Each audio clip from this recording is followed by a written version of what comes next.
નમસ્કાર દર્શક મિત્રો, ગુજુ દર્શનમાં આપનું સ્વાગત છે। જે પ્રકારે હાલ જ મહારાષ્ટ્રમાં સ્થાનિક સ્વરાજ્યની ચૂંટણી યોજાઈ હતી, જેમાં ઓલ ઇન્ડિયા મજલિસે ઇત્तेहादुल મુસ્લિમીનનું સારું પ્રદર્શન રહ્યું છે અને 100 ઉપરાંત સીટો પર ઓલ ઇન્ડિયા મજલિસે ઇત્तेहादुल મુસ્લિમીન અસદુદ્દીન ઓવૈસીની જે પાર્ટી છે તેની ભવ્ય જીત થઈ છે। ત્યારે આજે વડોદરા શહેરમાં જે એઆઈએમઆઈએમના જે કાર્યકરો છે તેઓ દ્વારા જીતનું જશ્ન ફટાકડા ફોડીને અને એકબીજાનું મોઢું મીઠું કરાવીને કરવામાં આવ્યું છે। આપણી સાથે શહેર ઓલ ઇન્ડિયા મજલિસે ઇત્तेहादुल મુસ્લિમીનના જે અધ્યક્ષ છે તેઓ સાથે આપણે વાત કરીશું। જી ઇમરાનભાઈ, શું કહેશો? ભવ્ય તમારી જીત થઈ છે, એવું કહી શકાય કે આવનાર દિવસોમાં જ્યારે ગુજરાતમાં પણ સ્થાનિક સ્વરાજ્યની ચૂંટણી યોજાવા જઈ રહી છે, આનો કંઈક ઇમ્પેક્ટ પડશે, અસર પડશે? 100% ઇમ્પેક્ટ પડશે આનો। લોકોમાં લોકચાહના છે એમઆઈએમ માટે, અને આઝાદી પછી લગભગ 75 વર્ષ થયા આઝાદીને, છતાં પણ આજ સુધી મુસ્લિમો પોતાનું એક રાજકીય પ્લેટફોર્મ ઊભું કરી શક્યા નથી। આજે મજલિસની સાથે લોકોની ભાવનાઓ છે, લાગણીઓ છે, કારણ કે જેટલી પણ જે સ્યુડો સેક્યુલરિસ્ટ પાર્ટીઓ હતી તેમણે મુસલમાનોને છેતરવાનું જ કામ કરેલું છે। એટલે આજે હું આપના માધ્યમથી કહી દઉં છું કે ઓલ ઇન્ડિયા મજલિસે ઇત્तेहादुल મુસ્લિમીન હવે મુસ્લિમોના જે પણ સમસ્યાઓ છે, જે પણ છે, એને અમે સક્રિય અને સારી રીતે ઉઠાવી રહી છે અને લોકોમાં એક લોકચાહના મેળવી રહી છે। અને જે સેક્યુલર પાર્ટીઓ પોતાના મુસલમાનોના વોટને પોતાની જાગીર સમજતા હતા તે લોકોએ પણ હવે સમજી જવાની જરૂર છે। મુસલમાન પોતાના રાજકીય અસ્તિત્વની લડાઈ માટે હવે સંઘર્ષ કરવા માટે ઊભો થયો છે અને આગળ એ સફળ થશે। એમાં ફક્ત મુસ્લિમોની જ પાર્ટી છે? ના, આ પાર્ટી લોકશાહી છે, એટલે આ બધા માટે છે આ પાર્ટી।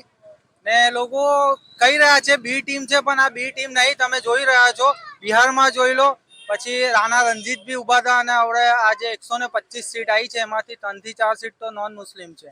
એટલે કોઈ આવું નહીં કહી શકતું કે આ ખાલી ફક્ત મુસ્લિમ માટે છે। ને આ એક મજલિસ એવી છે, ઓલ ઇન્ડિયા મજલિસ ઇત્तेहादुल પાર્ટી, કે જે બધા માટે છે, દરેક માટે, મુસલમાન છે, હિન્દુ છે, ક્રિશ્ચિયન છે, પંજાબી છે, બધા માટે છે। ઓલ ઓવર ઇન્ડિયામાં જેટલા છે બધા જોડાઈ બી રહ્યા છે ને લોકો સમજી બી રહ્યા છે આ પાર્ટીને, કે આ પાર્ટી શું કામ કરી રહી છે। સ્થાનિક સ્વરાજ્યની ચૂંટણી ગુજરાતમાં પણ યોજાવાની છે અમુક મહિનાઓ બાદ। વડોદરામાં કેટલી સીટો પર લડશે?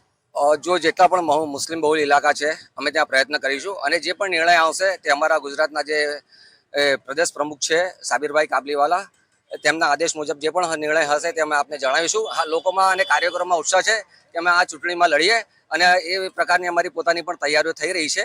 અને આગળની જે પણ ચર્ચા હશે તે અમારા ગુજરાત પ્રદેશ પ્રમુખ સાથે અમે કરીને આગળનો જે નિર્ણય હશે તે જણાવીશું। આગળની રણનીતિ શું રહેશે? આ ઇલેક્શન તો તમે લોકો જીતી ગયા હતા, ખૂબ જ સારી એવી સીટો મળી છે, પ્રતિસાદ લોકોનો સારો મળે, શું કહેશો?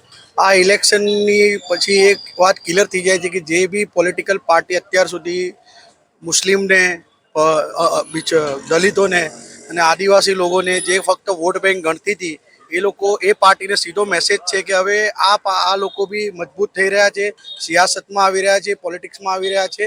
ને આની ઉપરથી કહી શકાય કે આવનારા દિવસોમાં જે ગુજરાતની અંદર સ્થાનિક સ્વરાજની ચૂંટણી થઈ રહી છે, એમાં આ એક વોટ બેંક બહુ ભારે પ્રદર્શન કરશે। અને આની અંદર વડોદરા સિટીની અમે અગર વાત કરીએ તો અમારી અત્યારે જે તૈયારી થઈ રહી છે, બધી સીટ પર લડવાની થઈ રહી છે એમઆઈએમ તરફથી, પણ છેલ્લો જે ડિસિઝન રહેશે ગુજરાત અધ્યક્ષ તરફથી જે રહેશે, જે પ્રમાણે ઇમરાનભાઈએ કીધું એ પ્રમાણેનું આગળનું અમારું કાર્ય છે। લોકોના મગજમાં એવું છે કે એમઆઈએમ વોટ કાપવાનું કામ કરે છે અને ભાજપની બી ટીમ છે, આપ શું કહેશો? ખૂબ જ જૂના આપ કાર્યકર્તા, શું કહેશો? જે આવું કહે છે એમણે ચૂંટણી લડવાનું બંધ કરી દેવું જોઈએ, કેમ કે આ તો શું થાય કે પેલું નાચ ન જાણે આંગણ ટેડા એવું છે। પોતે હારે છે, પોતાના ઠેકાણા નહીં, પોતાને મનોમંથન કરવું જોઈએ કે અમે ચૂંટણી કેમ હારીએ છીએ। ઓવેસી જિમ્મેદાર, ઓવેસી જિમ્મેદાર, તમારી ઘરમાં ભેંસ દૂધ ના આપે તો બી ઓવેસી જિમ્મેદાર, બધામાં ઓવેસી જિમ્મેદાર, તો તમે શું કરશો પછી? આવનાર દિવસોમાં ગુજરાતમાં પણ હવે સ્થાનિક સ્વરાજ્યની ચૂંટણી આવી રહી છે, એનો અસર દેખાશે? દેખાશે જરૂર, ચોક્કસ। આ જે પરિણામો આવ્યા છે મહારાષ્ટ્રના, એનાથી પબ્લિકમાં એક આશા જાગી છે કે ભાઈ જે સત્તા પક્ષ છે એને કેવી રીતના આપણે એ કરી શકીએ, એક મજબૂત વિપક્ષની ભૂમિકા કોણ નિભાવી શકે, એના માટે એક સક્ષમ એક પક્ષ મળ્યો છે એમઆઈએમ। એમાં લોકોની ઈચ્છા દેખાય છે, લોકોનો સ્નેહ દેખાય છે। ખૂબ જ જૂની પાર્ટીઓને દૂર ચટાવ્યો તેમ કહી શકાય એમઆઈએમ? હા, કામ કરશે। જો અત્યારે જનરેશન આપણે કહીએ ડિજિટલ ઇન્ડિયા, જ્યારે આપણે આધુનિક યુગની વાત કરતા હોઈએ, એવામાં આજની પબ્લિક જે છે, ખાસ કરીને યંગ જનરેશન, એ બધું જાણે છે। એ પોતાને કે કોણ કામ કરે છે, કોણ કામ નથી કરતું। હવે સમય ગયો કે બાપ દાદાની જાગીર હતી ને બેનરો પર તમે જીતતા હતા, હવે કામ કરો, આવામનું, પબ્લિકનું કામ કરો અને તમે જીતીને આવો। આ જે છે, આજે ગઈકાલે જ્યારે સ્થાનિક સ્વરાજ્યની મહારાષ્ટ્રમાં જે ચૂંટણી યોજાઈ તેમાં સારા પરિણામ આવ્યા છે ઓલ ઇન્ડિયા મજલિસે ઇત્તેહાદુલ મુસ્લિમીન માટે. એટલે આજે જીતનું જશ્ન જે છે તે જીતનું જશ્ન વડોદરા શહેરમાં મનાવવામાં આવ્યું છે.